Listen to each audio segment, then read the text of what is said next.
जय भीम, जय भारत।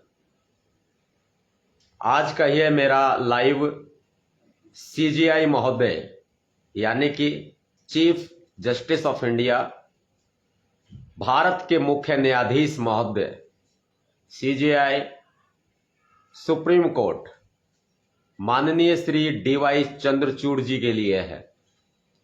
और मुझे मेरे देश की जनता, मेरे बहुजन समाज के लोग, मेरे आसपास के साथी, भारत देश के सभी वर्ग के लोग, सभी जाति समुदाय के लोग, सभी धर्म संप्रदाय के लोग, सभी ऊंच नीच का भेदभाव ना मानते हुए गरीब अमीर छोटे बड़े तबके के लोग, मेरे किसान कमेरे भाई, मेरे मध्यम वर्गीय लोग आज मेरी इस बात को माननीय श्री डीवाई चंद्रचूड़ जी तक जरूर पहुंचाएंगे। मेरा ये आपके ऊपर भरोसा ही नहीं, संपूर्ण अटूट विश्वास है कि आपने हमेशा मेरी बातों को ध्यानपूर्वक सुना भी है, समझा भी है। मैं आपका भाई हूं, बेटा हूं, साथी हूं, अनुभवी भी हूं। मैंने ना जाने कितनी गलतियों से सीखा है और मैं कोई किसी भी तरह से ऐसे नहीं कि भाई हवा में कोई बात कह दी और काम चल गया। नहीं, एक रिसर्च के तरीके से बात कही जाती है, क्योंकि मुझे ये बताने की आवश्यकता नहीं है, क्योंकि मैंने पूरी मेहनत शिद्दत से पढ़ाई करके कई कई डिग्रियां हासिल की हैं, सर्टिफिकेट कोर्स किए हैं, डिप्लोमाज किए हैं और भी बहुत सी पढ़ाइयाँ की हैं।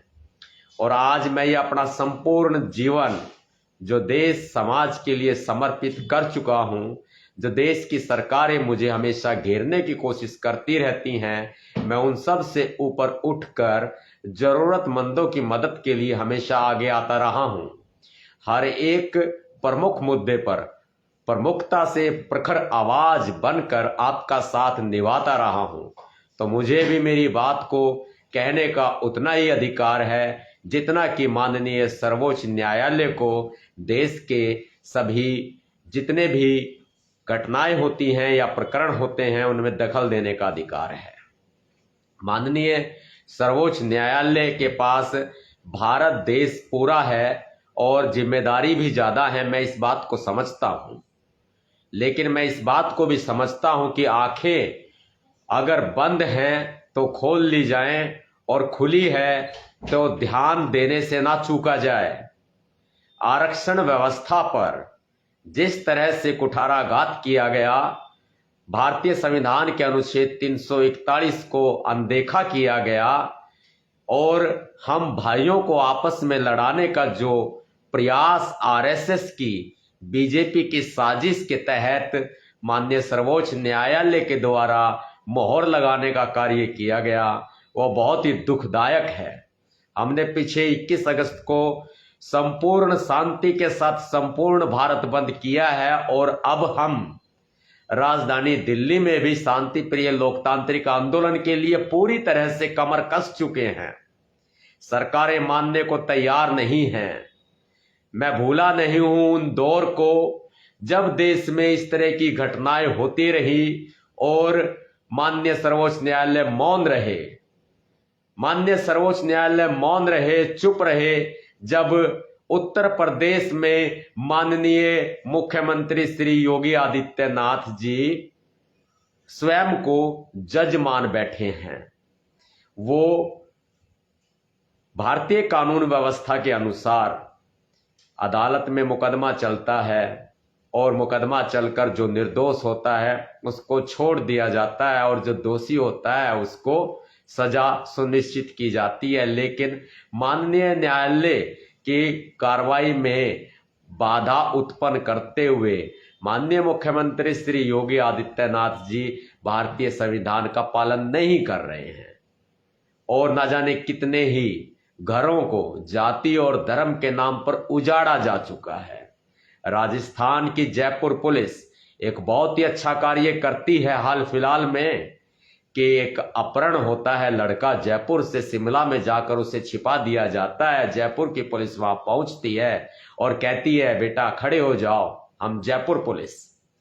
कोई बात नहीं, घबराओ मत, उठ के आओ, हम आपके लिए आए। बड़ा अच्छा लगता है और बुरा तब लगता है जब उत्तर प्रदेश की पुलिस राह चलते लोगों के कपड़ों में हथियार छिपा देते हैं, गाड़ियों में अवैध हथियार डाल देते हैं और फिर कैमरे के सामने उनको पकड़कर अपनी पीठ थपथपाई करते हैं। दुखवाह होता है। ये माननीय सर्वोच्च न्यायालय को क्या सब कुछ मालूम नहीं है? सब कुछ मालूम है, उसके बावजूद भी माननीय सर्वोच्च न्यायालय खामोश क्यों रहता है?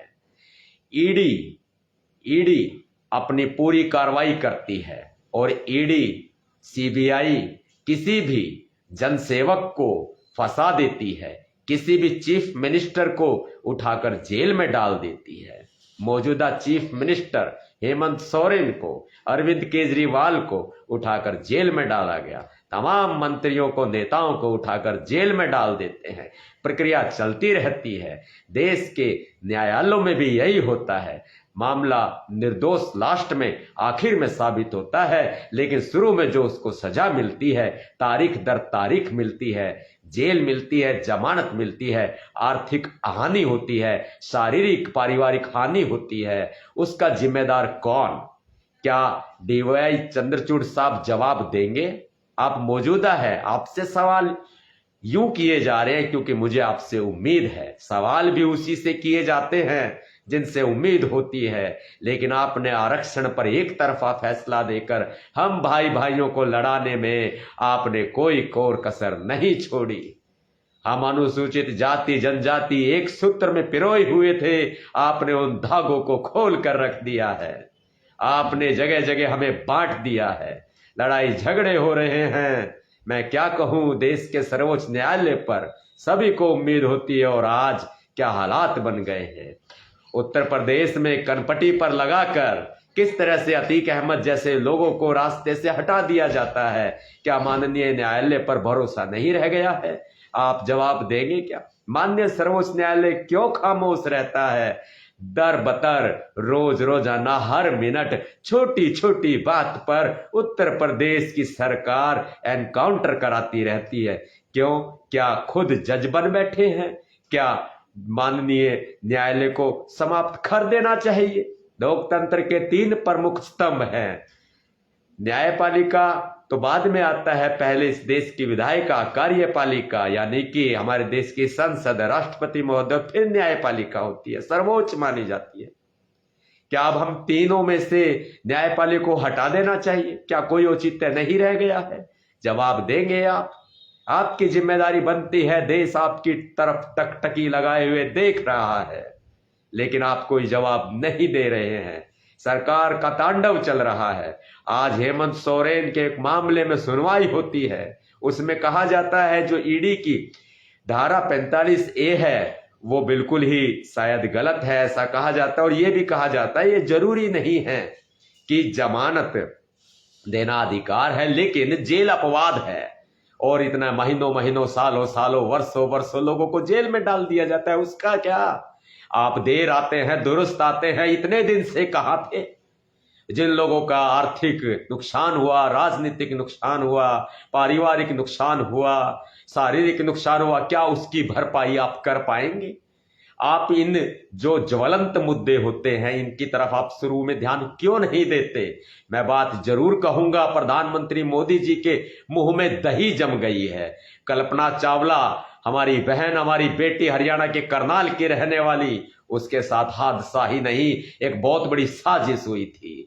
कल्पना चावला वापस लौटते वक्त अंतरिक्ष से वापस लौटते वक्त जिस हादसे का शिकार हुई, वो हादसा जानबूझकर क्रिएट किया गया था। वो हादसा नहीं था, सोची समझी साजिश थी, क्योंकि वो भारत की बेटी थी। आज एक भारत की बेटी सुनीता विलियम्स आज अंतरिक्ष में 5 जून को 8 दिन के मिशन पर गई थी, लेकिन उनको पूरे 2 महीने हो गए हैं और 2 महीने से कहीं ज्यादा हो गए हैं, लेकिन अब तक भी नासा ने उनको बलि का बकरा बनाने के लिए छोड़ दिया है। मात्र सुनीता विलियम्स के लिए ही नहीं, बैरी बुच विलमोर जो अमेरिका के नागरिक हैं, मानवता के नाते हम अम्बेडकरवादी, हम भारतीय हैं, हम उनकी तरफ भी मानवता के तरह से हम उनके लिए भी संवेदना प्रकट करते हैं। हैं, लेकिन सुनीता विलियम्स को ही क्यों निशाना बनाया गया?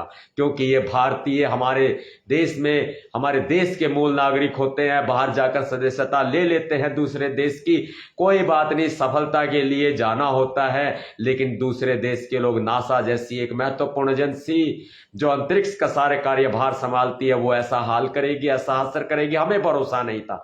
यहां प्रधानमंत्री मोदी जी के मुंह में दही जम जाती है, वो एक शब्द नहीं बोलते हैं। इसरो जो अपने आप को वर्ल्ड की सबसे बड़ी अंतरिक्ष एजेंसी मानता है, रिसर्च मानता है, तो ऐसे में सुनीता विलियम्स के लिए उन्होंने भी क्या प्रयास किए हैं, इस बात का जवाब ना बीजेपी सरकार देगी, ना बीजेपी प्रवक्ता देंगे, और ना सरकार के नुमाइंदे देंगे, ना सरकार के आधिकारिक व्यक्ति देंगे, और ना ही प्रधानमंत्री मोदी जी इस बारे में कुछ बोलेंगे। माननीय सर्वोच्च न्यायालय को इस मामले में हस्तक्षेप करने का मामला बनता है, क्योंकि किसी दूसरे देश का मामला नहीं है, किसी नासा का मामला नहीं है, यह हमारे देश का मामला है, क्योंकि बेटी भी तो हमारे देश की ही है ना।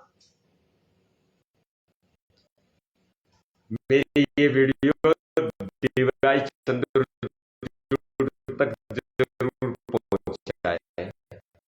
जय भीम।